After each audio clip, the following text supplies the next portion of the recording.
thank you for having me. I apologize in advance. I will be speaking in English. If I talk too fast or you can't hear me or maybe has a question about something, please feel free to interrupt. It's all good. Just wave at me and I'll try to see you. So that's my first apology. My second, I likely will do a lot of talking. I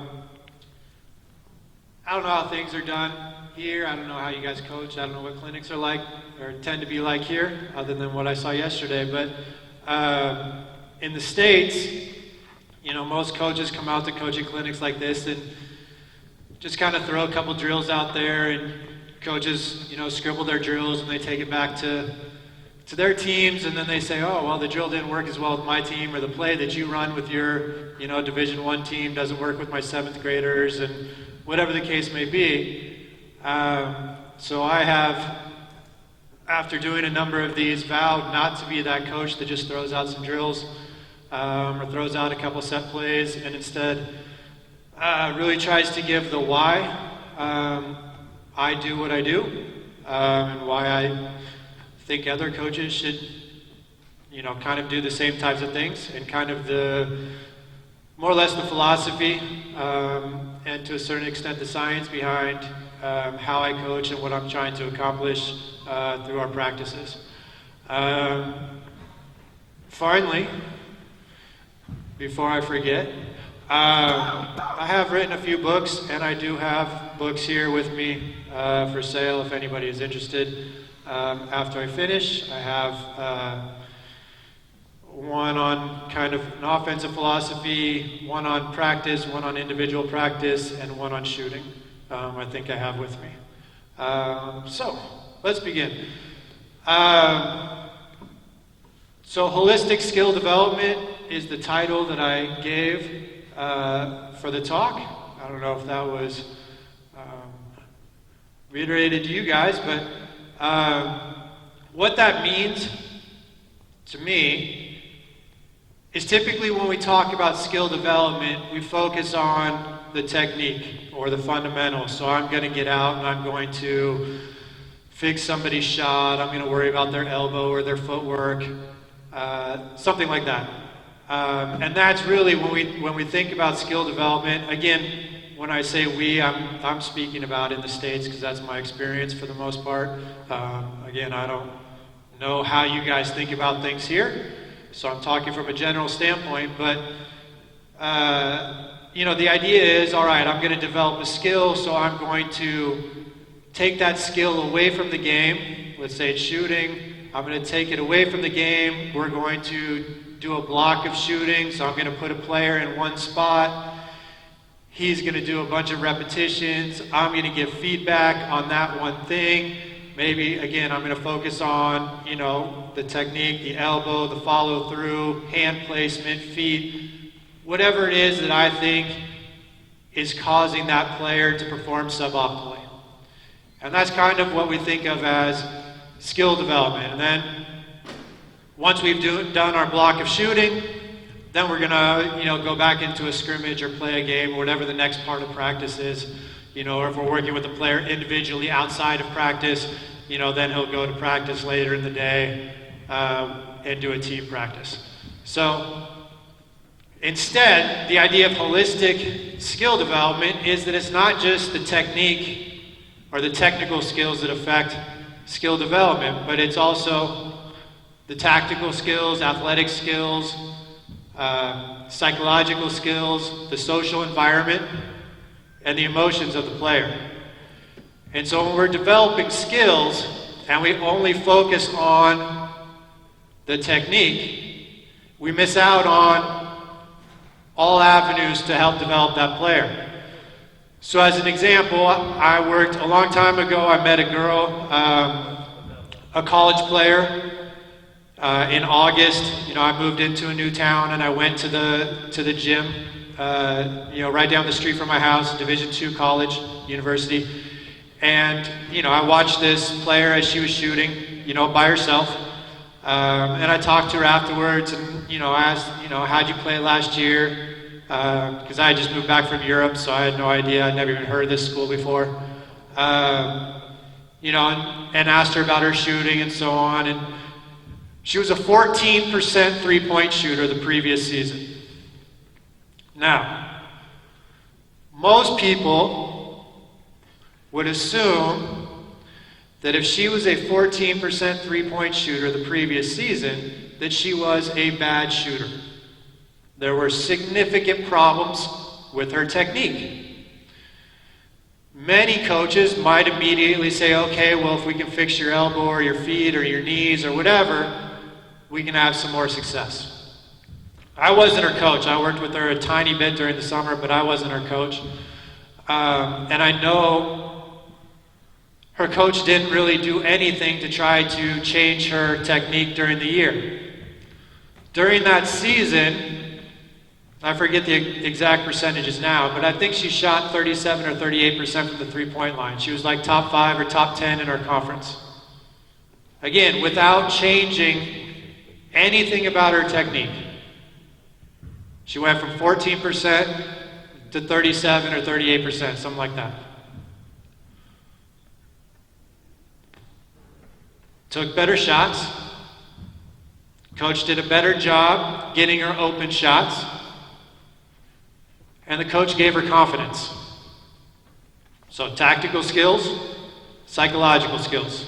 Nothing to do with the actual technique. All right, so I think too often when coaches focus on skill development or fundamentals, again, we're focusing only on that technique and we miss everything else. And oftentimes it's not necessarily that the player's elbow's wrong or feet are wrong. Maybe the player lacks confidence. Maybe the player has the wrong mindset. Maybe the player doesn't feel comfortable shooting because of the team environment or the social environment. He's intimidated by friends on the team or teammates on the team. He defers to other players on the team instead of really stepping in and shooting aggressively. Maybe it's a matter of having poor athletic skills. They just need to get stronger. Maybe if they're shooting on the move, they can never get on balance because they're bad at decelerating. Now we can see that as a shooting issue, but really it's an underlying athletic issue. If I can't stop running back and forth, how am I going to stop and catch a ball and shoot? All right, so sometimes the mistakes that we see as being part of the shot or part of the technique are really underlying athletic issues. Some, at this age group, some of them are going to struggle with certain things because they're going through a huge growth spurt. They're going to lose some of their coordination as they're growing. You grow 5, 6, 7 inches in a year, you more or less are a new person at that point, right? You have to relearn your basic coordination.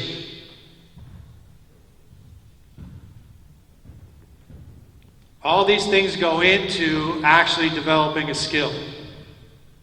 And again, when we just focus on the one thing, we miss everything else.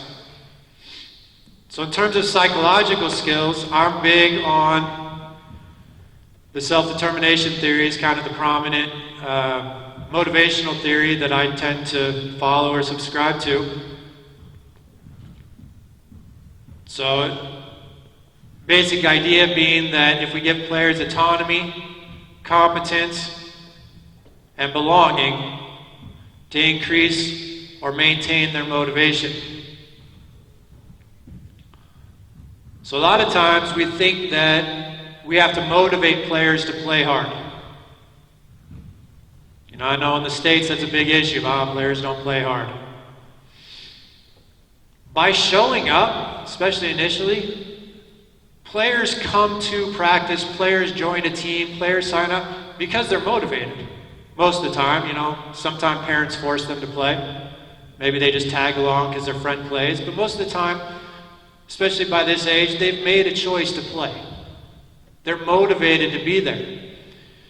So the idea isn't so much that we need to motivate players to play, as much as we need to avoid demotivating the players.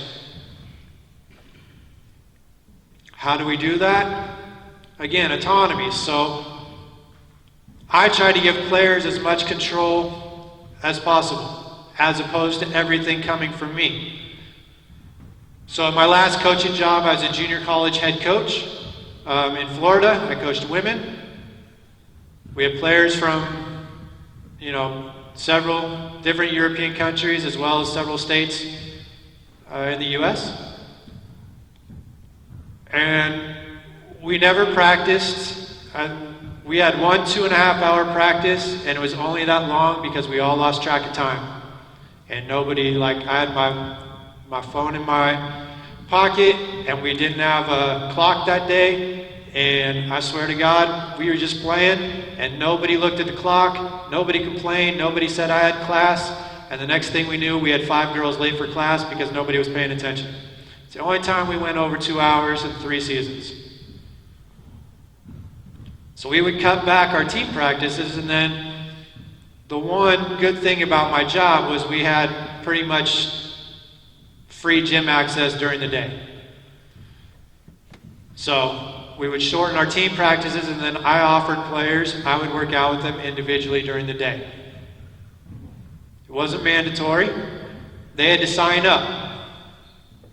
So that's the first thing. I put it on them. If they wanted to get better, if they wanted extra work, if they wanted more from me, all they had to do was sign up. Then when they showed up, they had to tell me what they wanted to work on.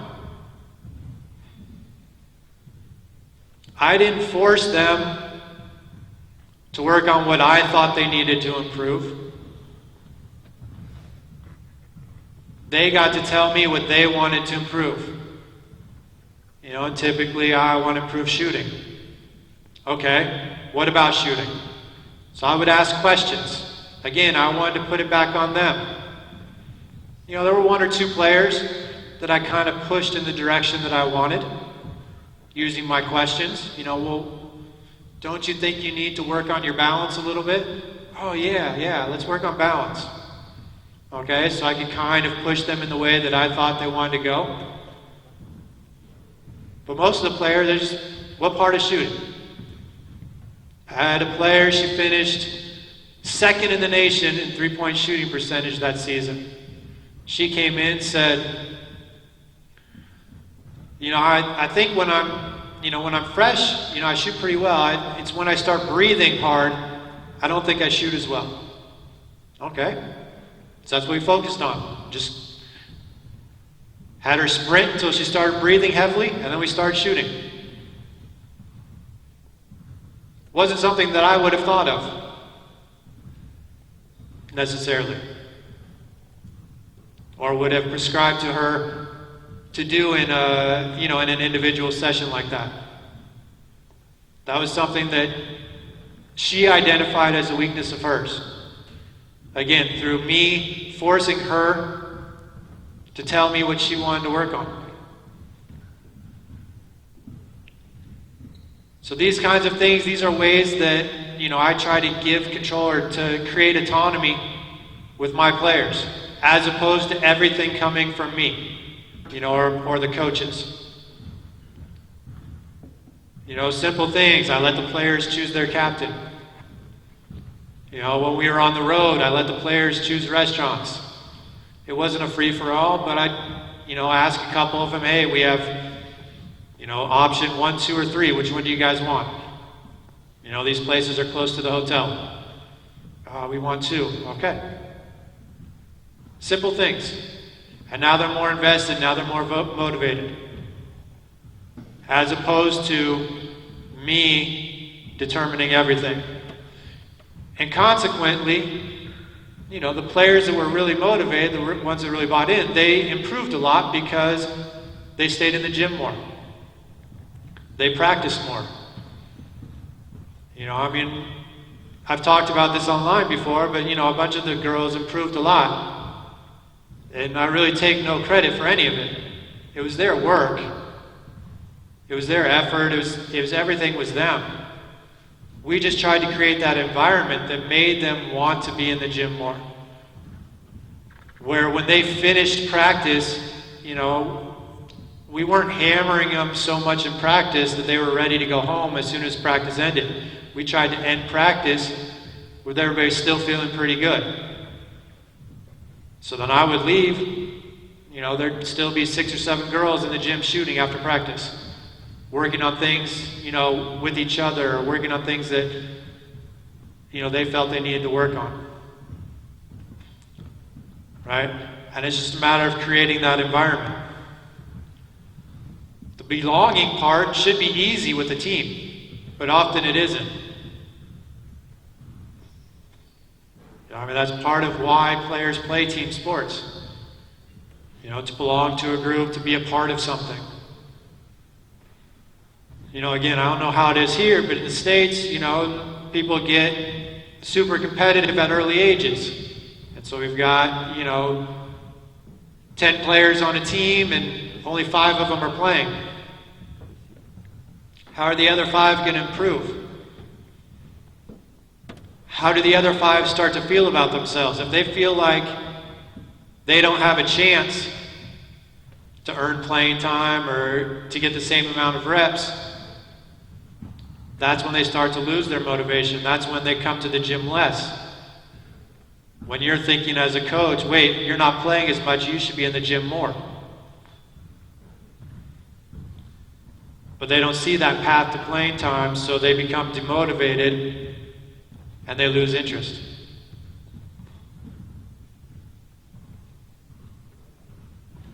Competence, again, should be easy. That's what we're all striving for as coaches, to build more competent players, to help them develop their skills.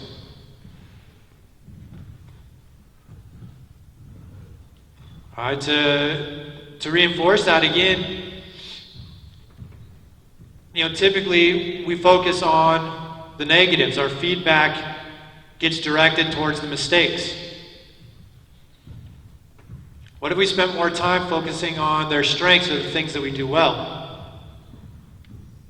Former U.S. Women's National Team soccer coach Tony DeCicco titled his book on coaching, Catch Them Being Good.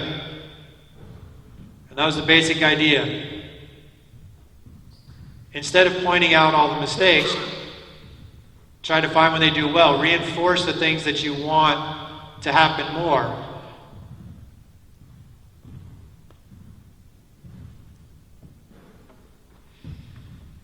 As a path to, again, help to develop the competence in players.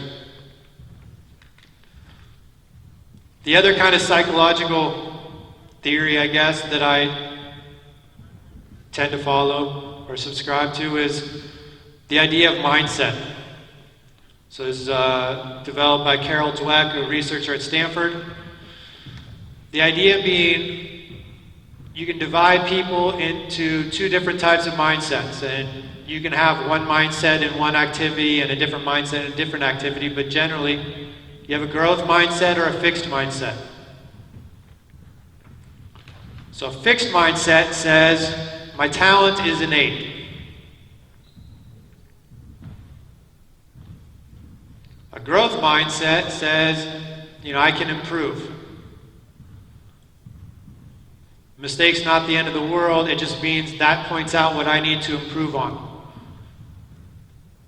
Fixed mindset would see those mistakes as a sign, I've reached my level, I'm not good enough.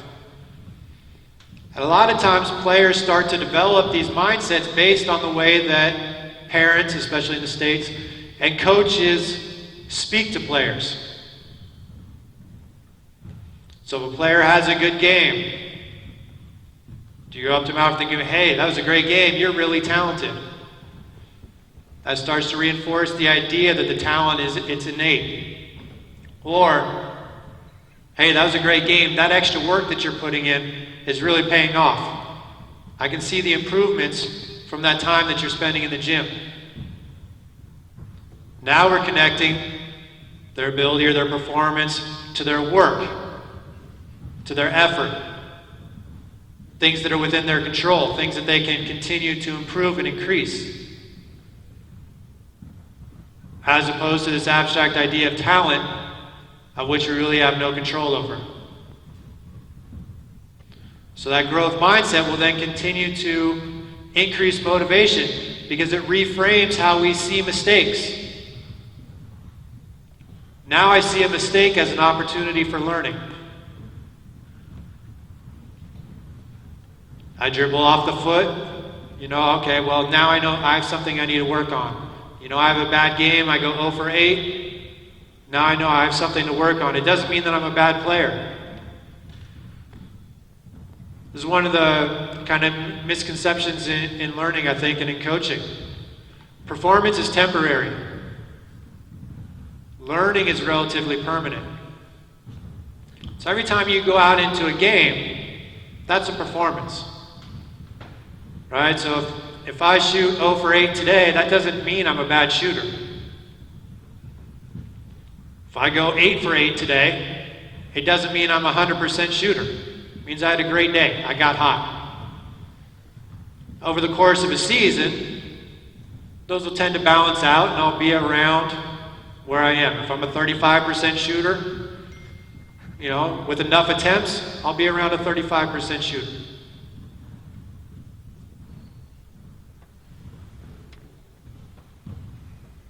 But too often we see practice, performance as evidence of learning. So somebody makes a mistake, they're not good enough, or we see in a game they have a bad game and it's a sign that they're not good enough. And especially when we have that fixed mindset.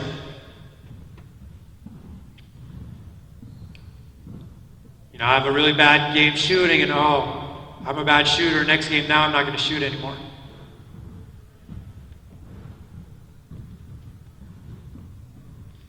I've had players come up to me and tell me that. I had a girl, she ended up playing at NAIA school, had a good career.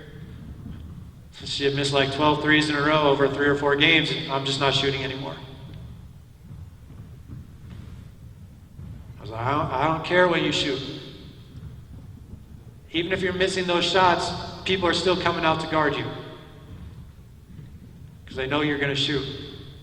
That opens the court up for everybody else.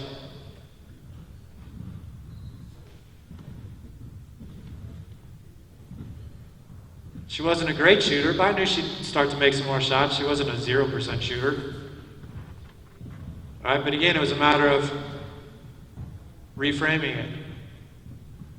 One, focusing her on what she can do well. Okay, so as long as they come out and guard you, then it gives you more space to go by them and to use your passing.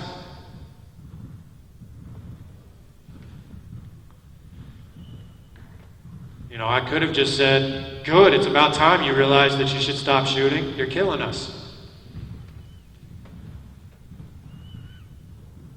Okay, but even if she took 1 or 2 and missed 1 or 2 shots a game, and it got, because she was pulling up from out here anyway because she had a low release, gets the defense out, now she can penetrate and use her passing, which is probably her best skill.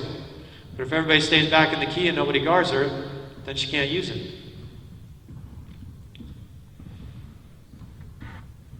So part of that was kind of reshaping or reframing it and changing her mindset. It wasn't that she had become a bad shooter and she was never going to improve. It's just a slump. It's temporary. It's performance. Just got to work through it.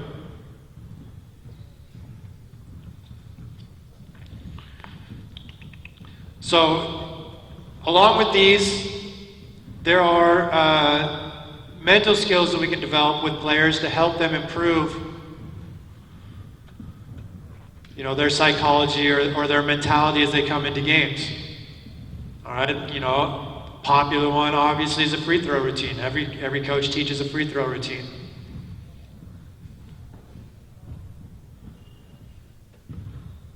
All right, but what about a pre-practice routine? For the same reason, we do a free throw routine, try to calm ourselves, to focus, to give us, kind of a habit or something to fall back on and when we're tired or in a pressure situation. What about a pre-practice routine? Where I come in and the same idea. Gets me to leave everything that's happening outside of the court or outside the gym, my school, my work, etc. and get me focused on the next hour and a half or 2 hours of practice. Best player that I had at my college, she's from Moscow. She went on to play at University of Washington. Every practice, she was the first one there. She'd go, she'd get the balls out of the locker room for me, bring out the balls, come to my office, she'd get a couple of the bands and stuff that she would use. She had her own routine. She would do push-ups. She had some knee issues, so she did some knee rehab exercises. She would have her own shooting routine that she would do before practice, and she would go through all these things. That was her routine. That's how she got herself ready for practice. Same thing with games. Do players have their own routine, or do they just show up and, go through whatever warm-up you tell them to go through?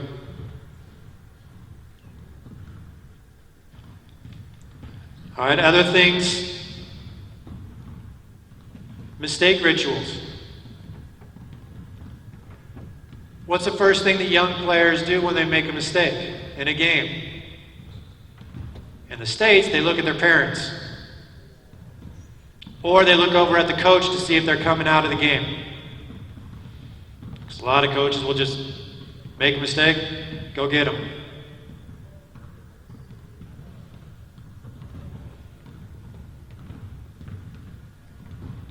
So mistake ritual, the idea is you create something that if you make a mistake that you can do or you can think to quickly get back into the action.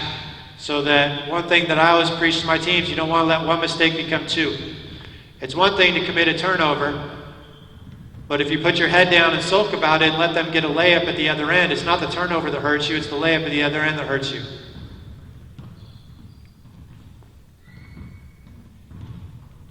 So a popular one in the States is the idea,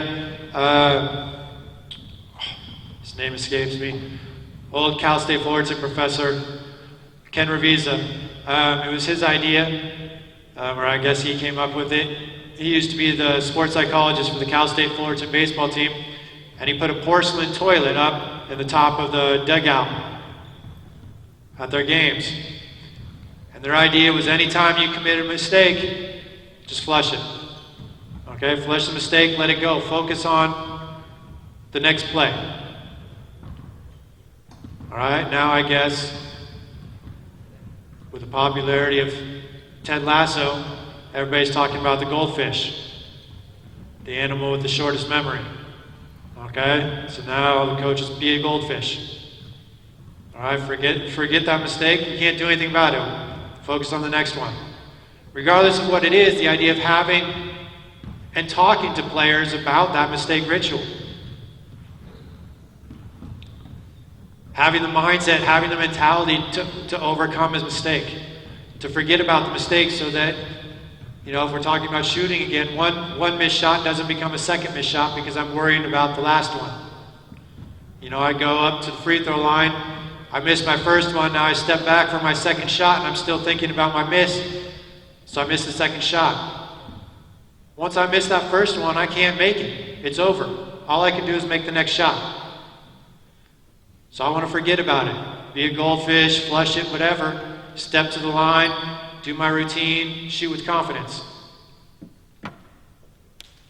I don't want to let that first mistake become a second mistake. That's skill development too. Creating that idea.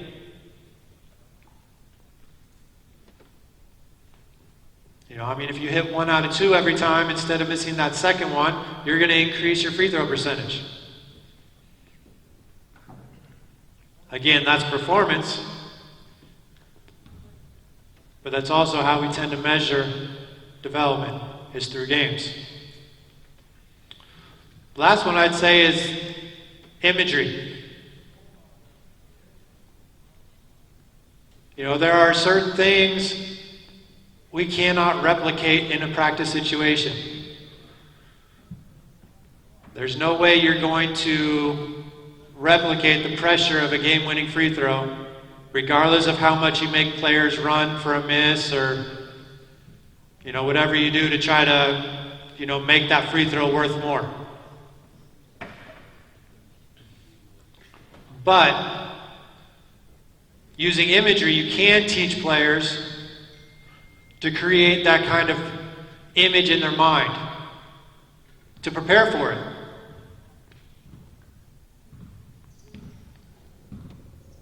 So you can use imagery at practice, you can use imagery, have players, think about it at night before they go to sleep. In a pre-game situation, you can have players on the bench using imagery, players going to the free throw line, they, kind of close their eyes and imagine them shooting the free throw right before they get the ball from the referee. So there's different times you can use it. But just like we practice our shooting, you have to practice imagery. You can't just tell, okay, well, we made the playoffs. All right, I want you guys to imagine what the crowds are going to be like. And put it in, at the end of the season. It's something that, like any other skill, you need to practice, you need to use, you need to incorporate.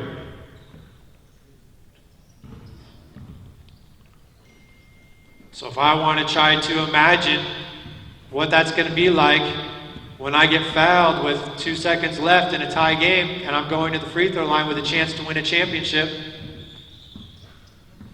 I have to practice that. Get better at imagining all the sights, the sounds, the feelings, my teammates, what the crowd looks like, the gym looks like, what the ball feels like. I have to work at imagining all those things and doing that repeatedly so I can acclimate to that situation that I can't possibly replicate in a physical practice situation, just like making players run a couple laps because they missed a free throw. So those are some of the psychological ideas. Again, the social context is extremely important in terms of development. The environment that we create, I touched on that a little bit. But I think a lot of the success that we had at Broward, a lot of the success that our players had, was because of their relationships with each other. How well they got along with each other, how well they challenged each other every day in practice, and the bond that they had off the court came onto the court. And they worked together so well, and it became an environment where, they wanted to be there. They never finished practice and sprinted out of the gym, unless they had to get to a class. Even if they weren't going to shoot extra, they would take their time stretching and just, hanging out with each other. They weren't in a hurry to get away from each other, to get away from me or whatever. Like, it was just a good environment. And within that environment, it allows for more development. It becomes a safe environment.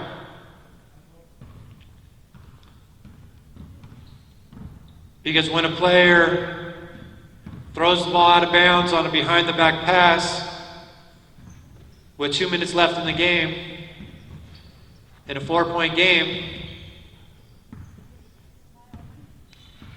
nobody yells at her. Because they were so tight. They trusted each other. They trusted me. So they could do something like that. Maybe not the best decision. But that's what I constantly reinforce with them is, the only way you're going to improve is to continue to try new things, to push yourself.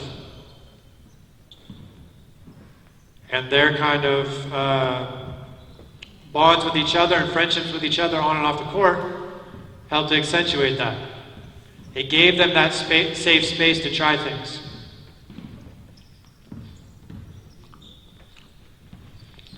And again, like I kind of mentioned before, I refer to it as the Little League problem, or the right field problem. In the States, Little League Baseball has a mandatory play rule. So every player has to play 2 innings, you get 1 at-bat. So every coach puts his worst player out in right field, because that's the position that is going to get the least amount of action, so you can do the least amount of damage. Essentially what that coach is saying is, I'm going to play you as little as possible in as, worst a position as I can, and I'm more or less hoping that you're going to quit, because then I have 1 less bad player that I have to play.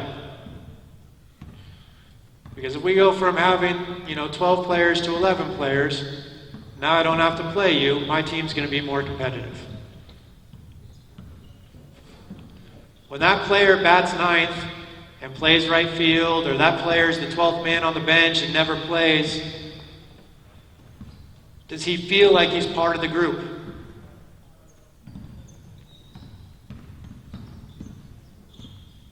Now, sometimes it's not possible to play every player every game.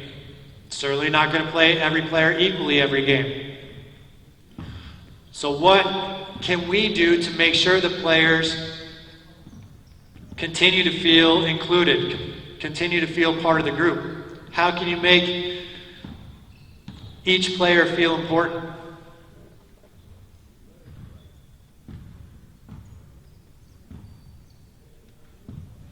One way is making sure that all the attention isn't given to the 2 or 3 players that score the most points or play the most minutes. So I know situations where coaches will work, like the head coach will work individually with the best player, leave the end of the bench to the 3rd assistant. What's that telling those players? It's just pointing out not only do you not play, but you're not important. You're not worth my time. I'll let somebody else deal with you. Again, referencing Ted Lasso. That was the big issue this week, was Roy Kent wasn't coaching Jamie Tart because of their previous histories. And so even though he was the egomaniac player and the best player on the team and everything, theoretically, he was hurt. Because that coach's actions is separating him from the rest of the team. And while that was a dramatized situation, that same kind of thing happens a lot within coaching.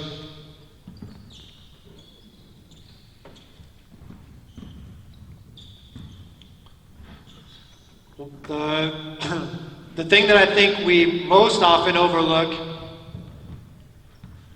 in skill development is the player's emotions. So, one realization that I've had somewhat recently and has been reiterated by a couple people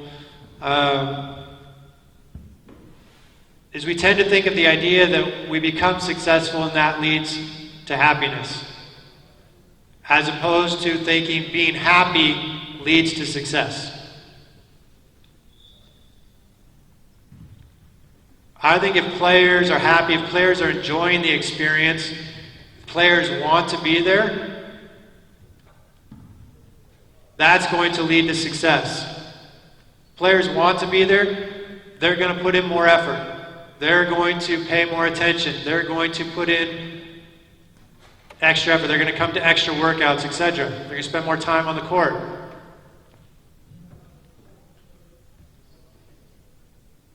And ultimately, all those things end up leading to success.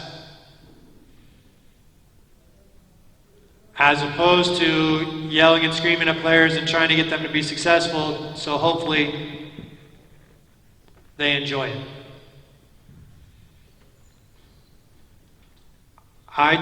Again, another one of the theories that I prescribe to is Maslow's hierarchy of needs, Abraham Maslow.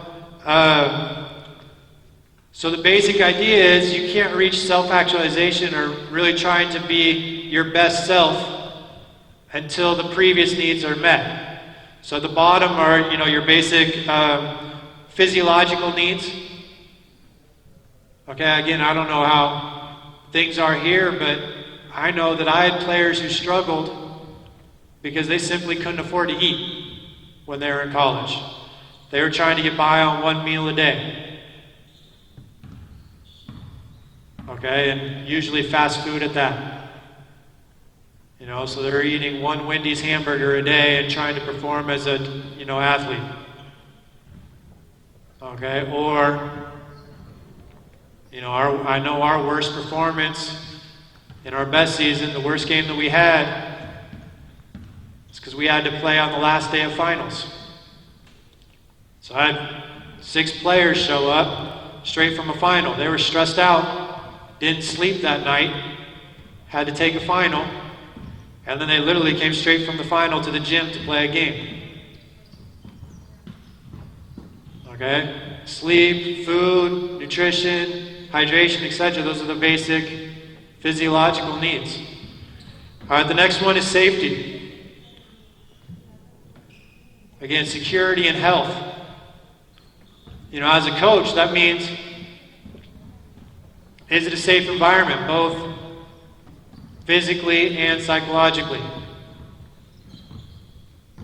There's a video going around right now, a former NFL player who's coaching high school football, shoving his 15-year-old player on the sideline. How's that player going to improve if now he has to worry about his personal safety coming to the next practice or to the next game? Can he invest energy and time in his whatever skill it is, say he's a quarterback, if he's getting shoved by his coach, who was, much bigger than he is?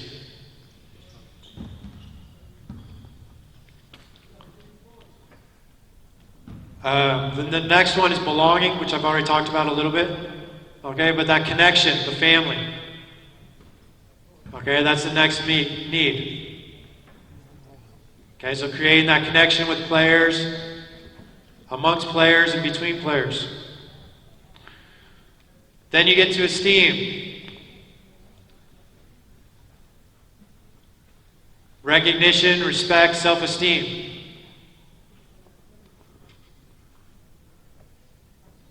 Do you recognize players' effort, even if they're not the best player on the team?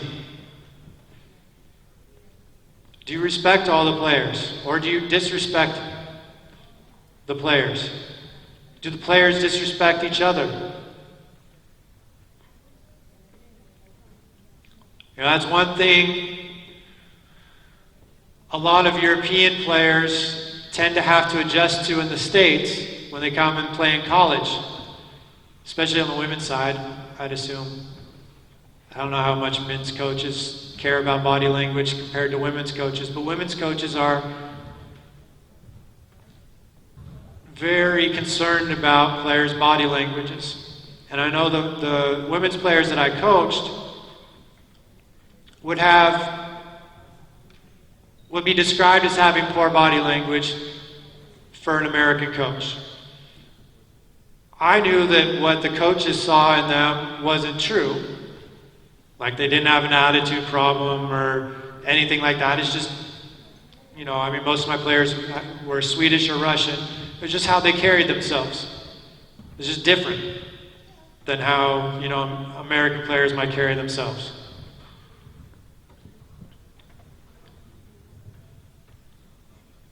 Okay, but how does that, if it's perceived to be an attitude or dismissing a teammate, how does that make the teammate feel? So that's one of the things that we talked about, or I talked about with some of these players. It wasn't something that I necessarily had an issue with, but I saw how just their normal temperament could affect their teammates. And for them, especially their recruitment. Because I had Division I coaches telling me that. Either she looks like she doesn't care, or she looks like she doesn't like her teammates, and I'm like, that's the farthest thing from the truth. She's just quiet. It's just how she is. Like, if you get to know her, she's a great person. That's just how she carries herself, and what you see as bad body language, I see as her competitiveness. That she gets mad when she makes a mistake. That she wants to be really good. That's what I see.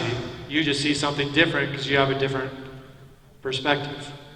Because you don't know the player like I know her.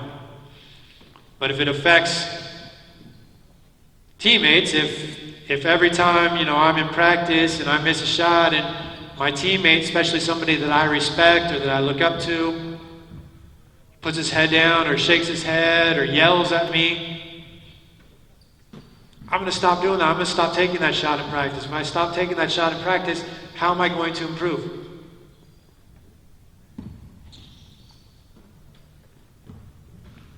Again, all these things are part of skill development.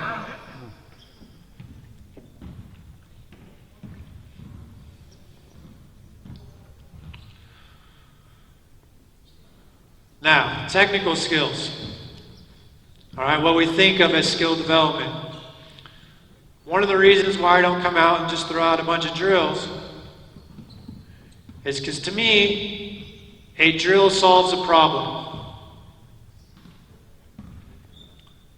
So there are certain things that I do a lot, certain drills that I'll use frequently, and usually those are things that I use to teach something specific based on the way that I want to play. Right? So,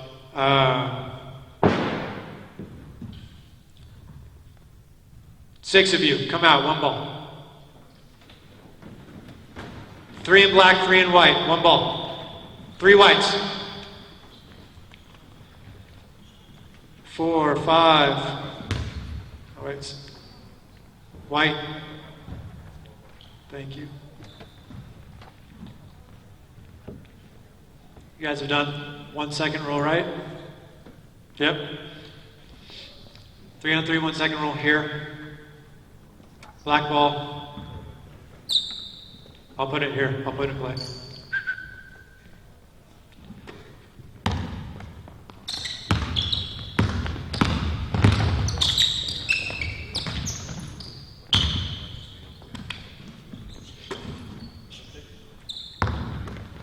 Turnover, 1 second. White ball. Turnover, 1 second.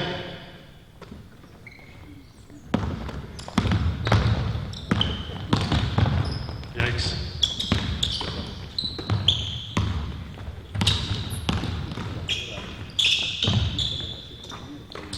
Outlet.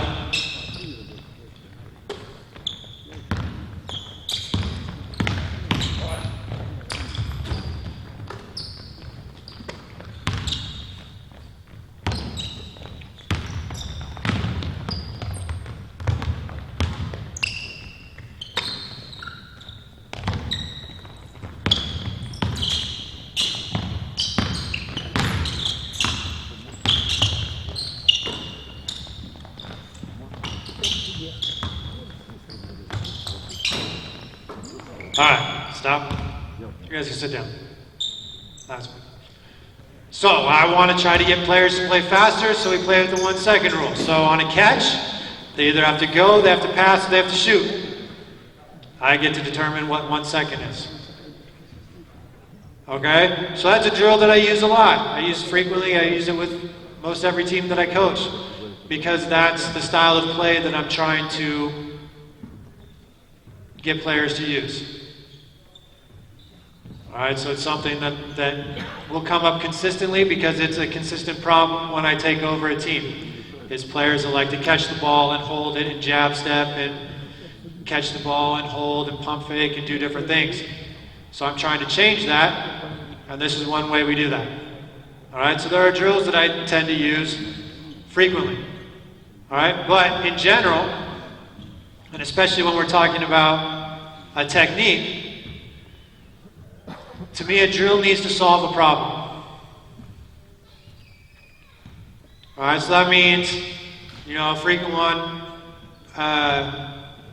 we committed 2 weight turnovers last game, we need to work on passing. Let's do a 3-man weave. Why? Well, it's a passing drill. Okay, why did we commit the turnovers? All right, we've talked about it. Okay, in the last couple practices. Why do we commit turnovers? Because we rush. We're not strong. What were the other reasons that we came up with the other day? Is that you guys? We rush. We're not strong.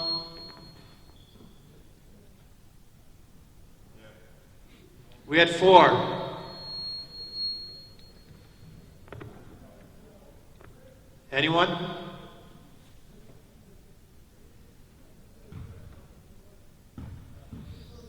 All right, they're useless.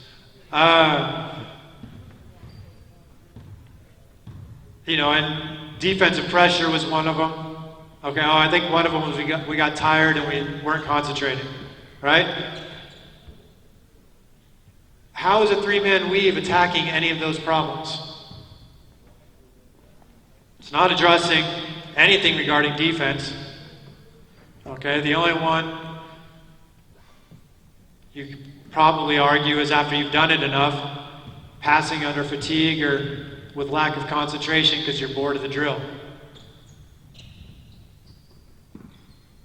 All right, instead, I want to identify what is that problem. Where did those mistakes come from?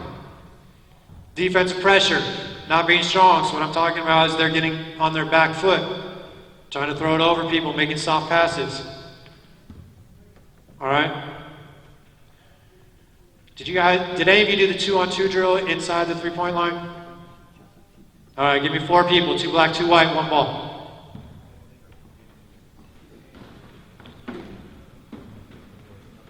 Be easier if just 2 blacks came out and 2 whites so we didn't all have to change our jerseys.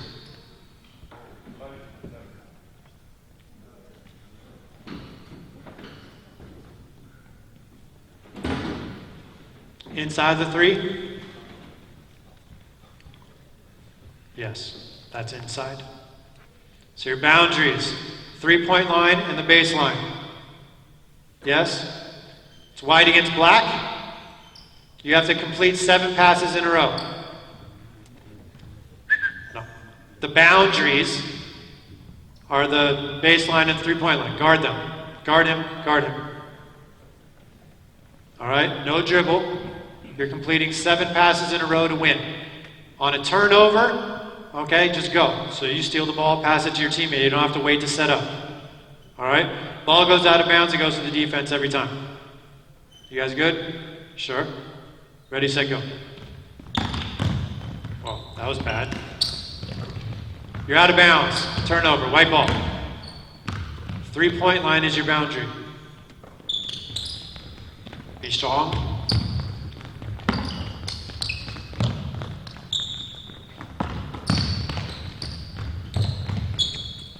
You just travel. Black ball. Why are you shooting?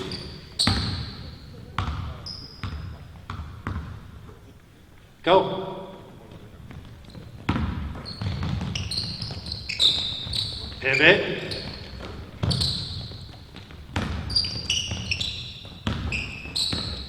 All right, now stop. You 4 stay here for 1 second. Actually, get 1 more ball and then stay here. All right?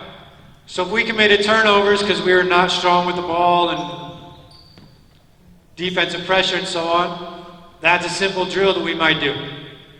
Okay? To attack a specific problem. Now, we're still not pivoting and creating space and being strong with the ball. So I'm going to break it down further. You guys, the ones with the ball stand on the 3-point line. The other 2 inside the 3-point line, like you're playing defense, 1-on-1. If you have a ball, toes on the 3-point line.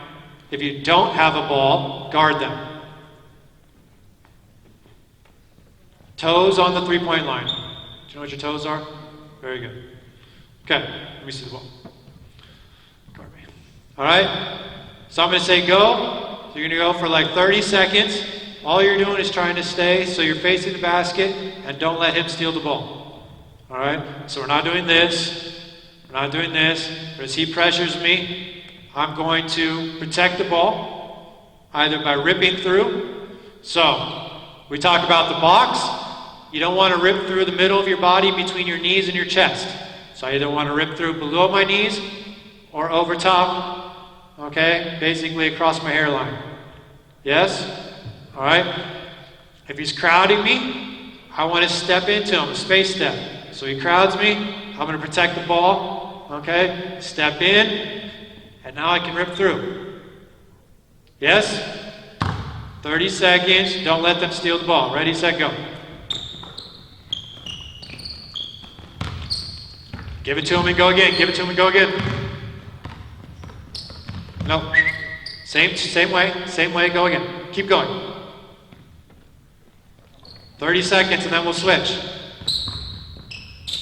Step into him, get him off of you. That's better, now rip through. Now, stop. Are any of you paying attention? What are those two not doing correctly on offense? Why are they struggling? Two things I just mentioned. Yes. Right? What else? Not using the space step. Very good. Switch. Okay. So create space by stepping into them. Okay. And keep the ball out of the middle of your body. Hairline or below your knees. Ready, set, go. Step through, step through.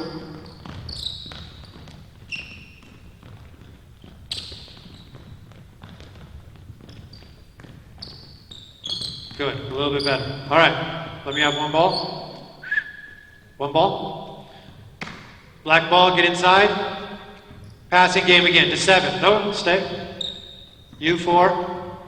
Same game, same passing game we just did. 2-on-2, it's black ball to start. Got to make 7 in a row. Ready, set, go. It's like you guys have never played basketball before.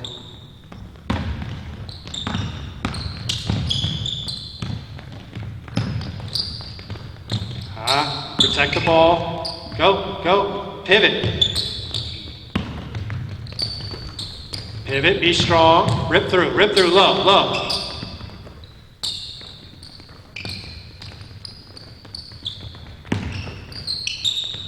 Be strong.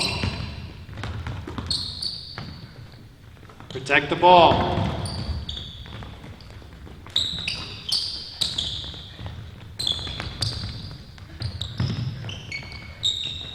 Step into him to create space.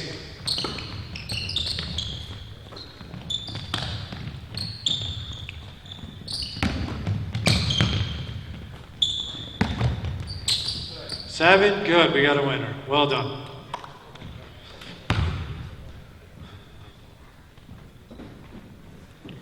So again, that's a drill to use, okay, based on a specific problem. Okay, as opposed to just using a general passing drill just because we want to get passing reps. And then taking a game, seeing what's going wrong, and regressing it further, okay, to try to isolate the problem. Alright, so that's more or less within a practice situation, that's kind of what I want to do. I want to start with the game first, and then we can simplify. Most of the time we think of learning as being linear, always going forward. So we start with the most simple thing possible, 1-on-0 maybe, okay, and then we're just going to be out here and we're going to be standing still, no ball, and we're just going to pivot around to work on pivoting, and then the next thing maybe we're going to do is we're going to give them the ball and we're going to work on pivoting, and then whatever, and you build one step at a time. Alright, to me, I want to go as far forward as I can. And then when I go too far forward, then we can always take that step back. So we're going to play. When we play, we're going to see what mistakes we make. And then we're going to try to address those. And we're going to come up with a drill that's as close to the game as possible to address those mistakes. One thing that I think happens when we're focused on skill development or we focus on fundamentals is we immediately remove the skill from the game. Alright, so one of the things that I talk about is the difference between something being easy and something being simple. So, there's a scale from easy to hard. And that scale of easy to hard depends on the individual, or potentially for the team.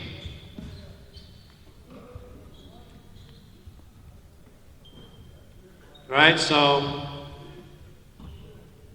you take an NBA player, you have him do a 2-ball dribbling drill, it's easy.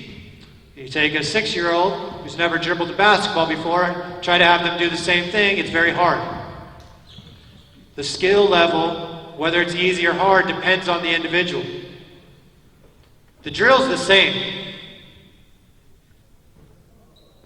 So in terms of the complexity, that goes from simple to complex.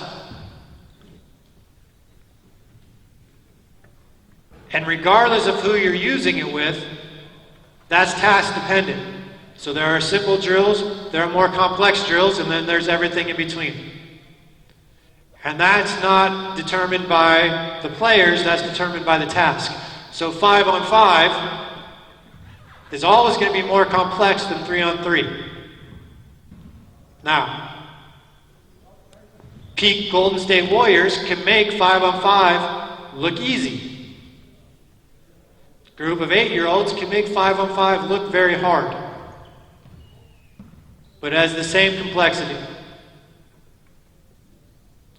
Does that make sense? So when we're working in practice, there are two scales that we can adjust.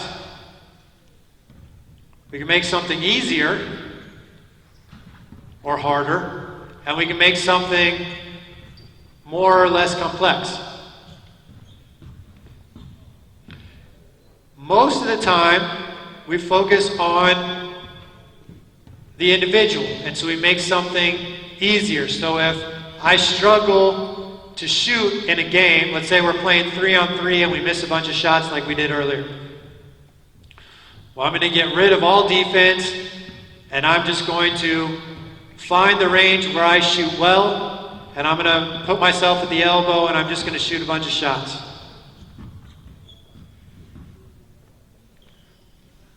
So I've lost all the representativeness of a game.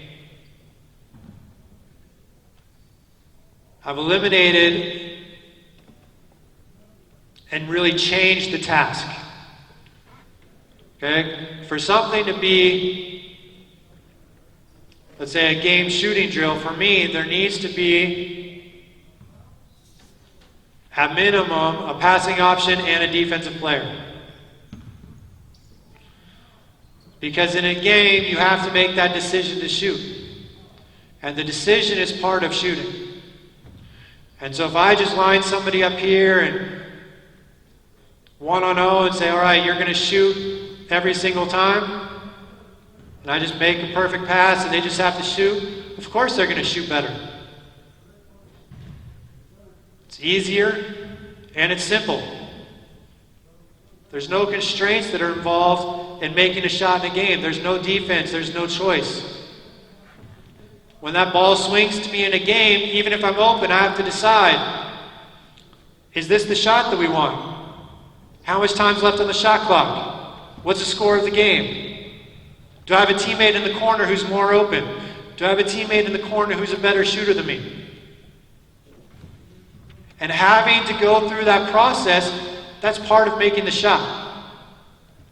Because if I think for a second or worry about any of those for a second, it's going to throw off my rhythm, it's going to throw off my timing, it's going to throw off my coordination. And I don't have to miss by much to actually miss the shot. But that's typically how we think of skill development, at least in the States again. I'm going to remove the skill from the game and take away all the constraints that affect performance, like a 3-man weave drill. Turnovers are caused by defensive pressure, fatigue, rushing because of defense. But we're going to do a drill that has no defense, has no pressure, and think that that's going to improve performance under pressure, performance against defense. We're going to work on shooting with no defense, with no choice, and then we think that's going to improve shooting once they have to make the decision to shoot, once they have to shoot against defensive players. How do players determine what's an open shot if they never shoot against defense?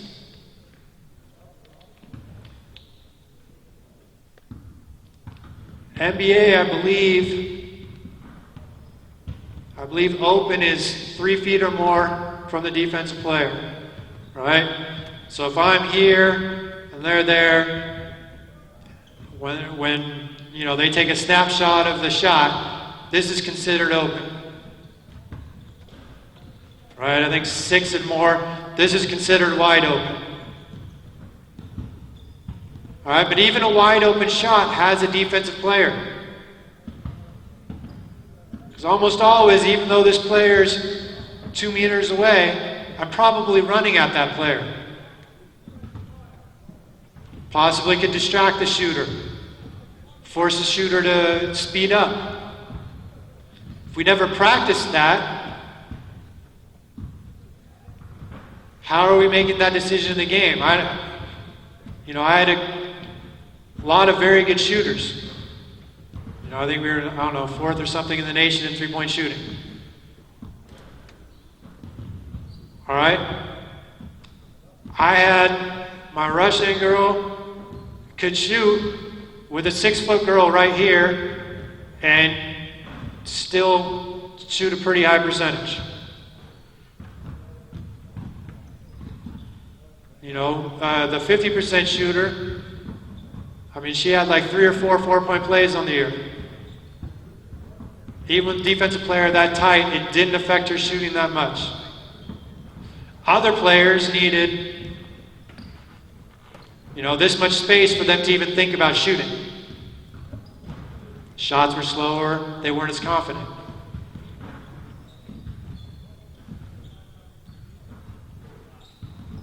Why did we shoot pretty well under defensive pressure? Because almost every shot we took in practice had defensive pressure.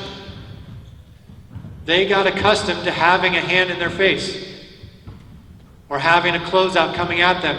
They really got attuned to knowing how much space they needed to feel like they were open. Because open in terms of stats, you have to create an arbitrary line. Open, not open. But in reality, an open shot changes for every player. Some need space, some need more space, some can shoot with somebody right in their face and feel open. That defense doesn't change their shooting percentages dramatically.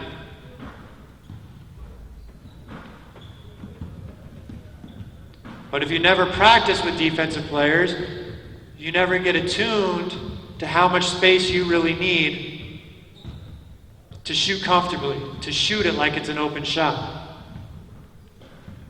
So when I'm doing drills or when I'm running a practice, I want to keep as many of the variables or the constraints that affect performance as possible. So rather than make things easier, I'm going to focus on the task difficulty. And I'm going to make it move from complex to simple as needed. So even something like, if we're missing layups, just 2 of you come out real quick. 1 ball. Just, you guys remember the cone layups we did? 3-point line and the out of bounds line. Ball on the 3-point line.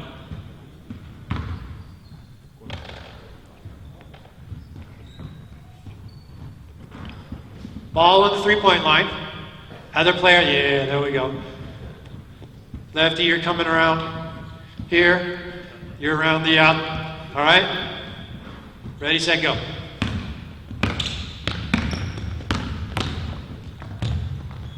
Good. So, he is more or less shooting a wide open layup. Right? But instead of taking away all the defense, put a little bit of defense. This is a simple drill. Okay, but it still has a little bit of the constraints of a game, because in a game that happens. You're on a fast break and you've got somebody chasing you. So you have to keep up your speed. You have to be aware of where that defensive player is. You have to think about, is that player right on my hip, or do I have a step? Can I just go in for a nice easy layup, or is he going to be there to potentially block my shot? Maybe, if it was a different matchup, a smaller player against a bigger player, maybe I need to make a fake, or maybe I need to go for a reverse layup. So in this drill, even though if the offensive player does it well, it should be a fairly open layup, there's a little bit of that defensive pressure that is similar to what you're going to see in a game. And then you can change it to work on different shots. So I could have,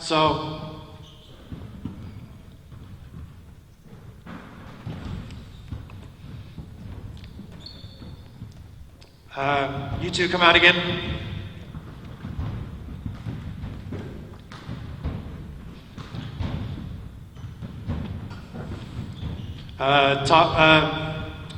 With the ball at the top of the key, without the ball at the three-point line.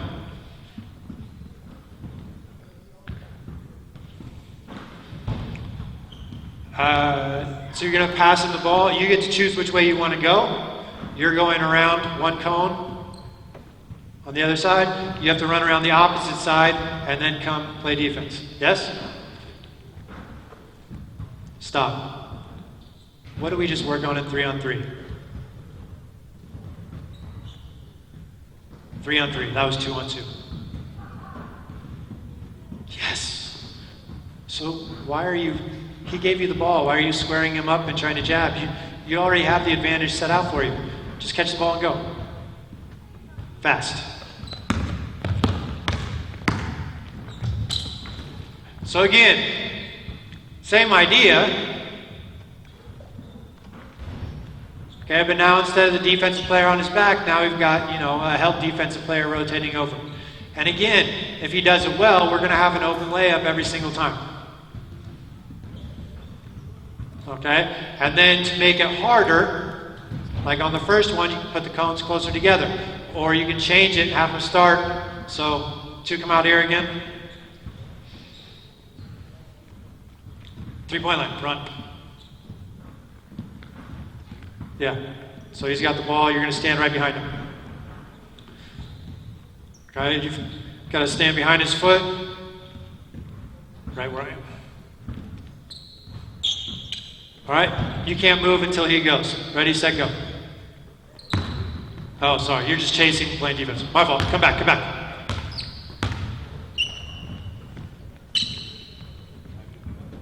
Yep, he can't go until you go. Okay, so now it's the same idea, just making it a little bit harder because the defensive player is going to be a little bit closer. All right, and this is the way that you can do layup drills while maintaining some of the constraints of a game and changing those constraints, making it easier, making it harder. Okay, without eliminating all the complexity of a game. Okay, because I still have a defensive player.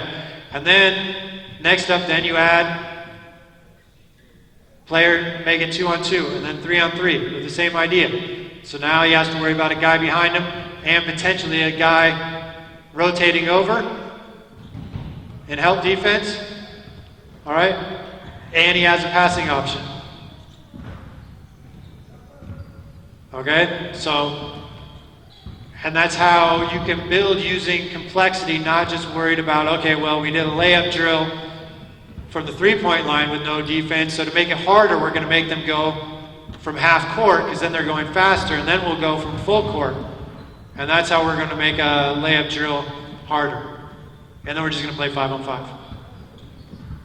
Okay, so I want to try to, in any of my drills and any of my games, I want to keep as many of the constraints that affect performance as possible.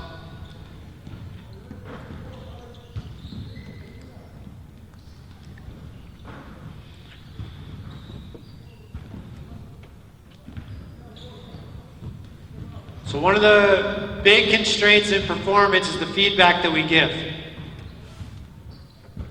All right, and again, based on the states, much of the feedback that we give is limiting. There's a lot of, don't do that. Don't do it that way. You have to do this.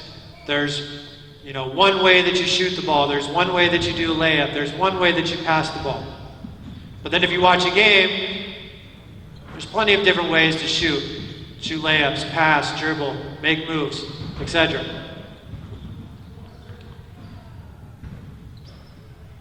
So when we're developing technical or tactical skills, because for me, tactical skills, so cutting, screening, pick and rolls, etc., to me, those are fundamentals just like shooting, dribbling, passing, and should be taught in much the same way.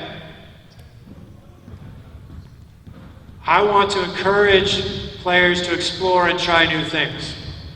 I don't want to dampen their enthusiasm. So a soccer coach named Larry Paul called the difference between an educative environment and a training environment. An educative environment is you're trying to create more possibilities in players. Develop more ways to do a skill, whereas in a training environment, you're reducing it. It's a reductionist environment. We're trying to limit players to do one thing more optimally. So, if you take shooting, there is kind of the textbook way that people teach shooting, and then there is the way that people actually shoot. And if you line up any 5 NBA players and put their shots side by side, you can see that there is variability between each shooter and within each shooter. So what I mean by that is Steph Curry doesn't shoot like Klay Thompson. If you watch a video, and there's plenty of them on YouTube, if you watch a video of whatever, all 300 makes from whatever season that Steph Curry, all 300 three-point makes, there is difference between every shot that he shoots. He will stop sometime coming here, and he will jump from here. Sometimes he jumps high because he has to shoot over a defensive player. If he's got a wide open catch and shoot three, like his pregame shots, he barely jumps at all. Every shot is different.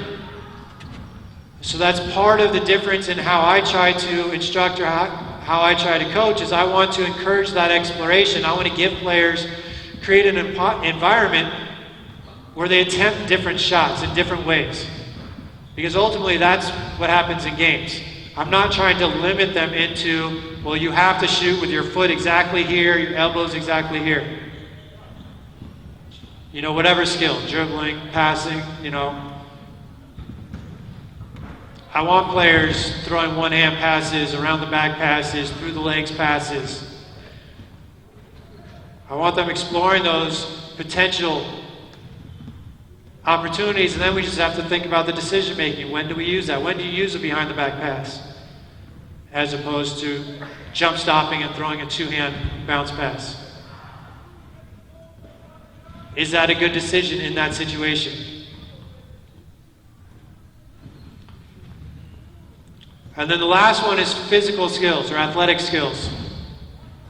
Right? So like I said, some of their skill development right now is going to be affected by the growth spurts that they may or may not be going through.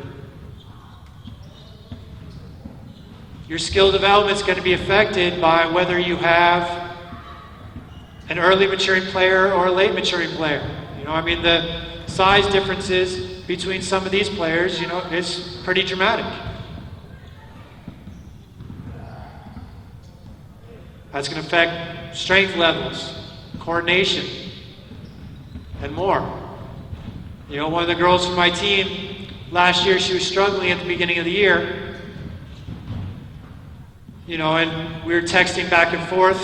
You know, she was at her Division I school, and, you know, her coach was just like, you just need to get in the gym and shoot more. And so she texted me, she's like, hey, you know, blah, blah, blah. And I was like, hey, well, send me some film of your, you know, last few shots that you've missed. You know, I could see, I knew, you know, before she even got to me, she had a bad ankle. Right? And when I watched her shoot, I was like, man, is your ankle bothering you? She's like, yeah. I was like, well, you can see. She didn't have good balance on her shot. It had nothing to do with her confidence, although her ankle probably was then affecting her confidence in shooting because she could feel it affecting her and she could see the results, right? It wasn't her technique. She's got one of the prettiest shots I've ever seen. She wasn't taking bad shots. You know, I think I said that there was one shot that she rushed and probably shouldn't have taken, but her coach wanted her to shoot more, so, you know, she was starting to expand a little bit and shoot shots that weren't maybe the best shots. But with her team that season, with their best players were hurt, they needed her to do that. All right, but most of it was because her ankle was back bothering her. She needed to go back to doing her rehab even more. Okay, and expanding her rehab. Okay? And that's part of the athletic skills component of skill development. Sometimes it's not where the elbow is or where the foot is. You know, people talk about, you know, whether or not you should turn when you shoot or whether you should have, you know, 12 toes to the rim or 10 toes to the rim. And then they pick out a shot of Steph Curry. And they go, look how much he turns. He's facing the sideline. And it's because he's on a full speed dribble off a screen and he's using this to stop his momentum so he can shoot. It's not because he turns because he's trying to align his elbow.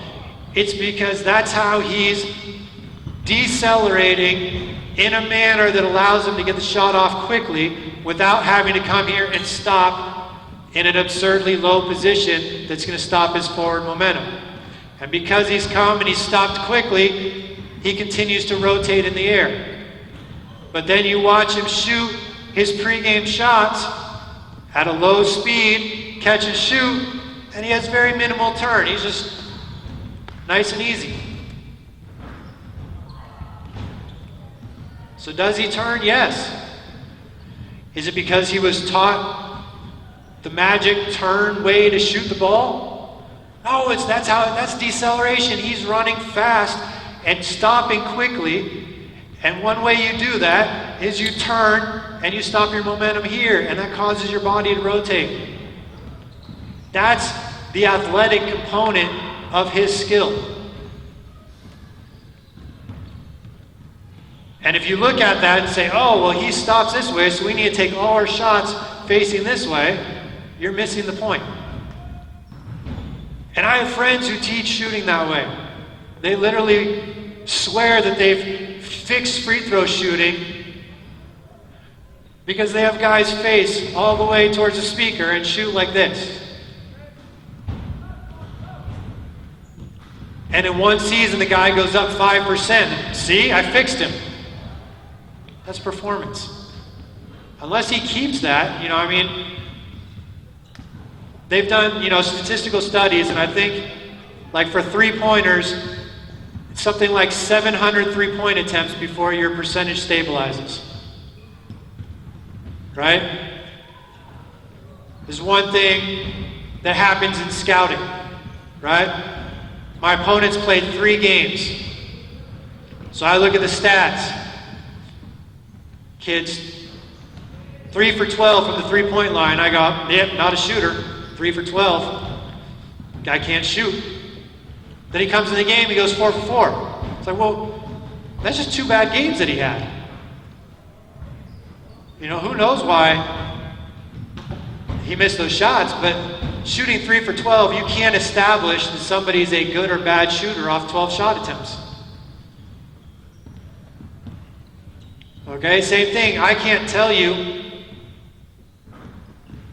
that a player has learned and improved his or her shooting, even based on really an entire season. You know, especially in the States, we played 30 games a year.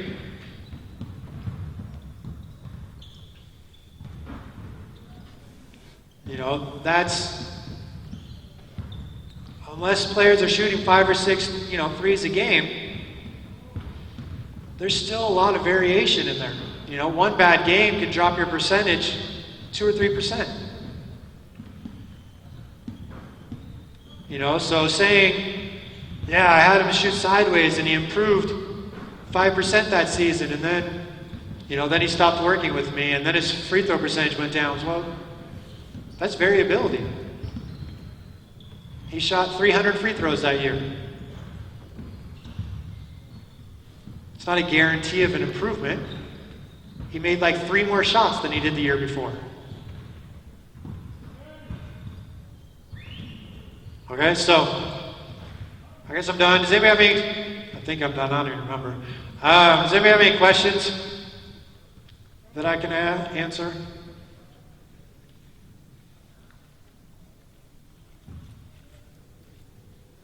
Again, since apparently nobody does. My main things, everything affects skill development. It's not just the technique, and drills solve a problem. Okay? Try to keep drills as representative as possible when we're, working to develop skills, regardless of what that skill might be. Thank you very much for having me. This is an amazing facility. I feel very lucky to be able to coach here. So far, I've loved my time here in Tartu. I keep sending pictures back home, and everybody I'm sending to them is like, I'm so jealous. That place looks great and everything. So, I feel fortunate to be here. Hopefully, I'll get a chance to meet some of you guys or coach against some of you. So again, thank you very much. And if anybody wants a book that's somewhat related to the things that I talked about, and maybe has a couple more drills in there, I've got books for sale. Thank you.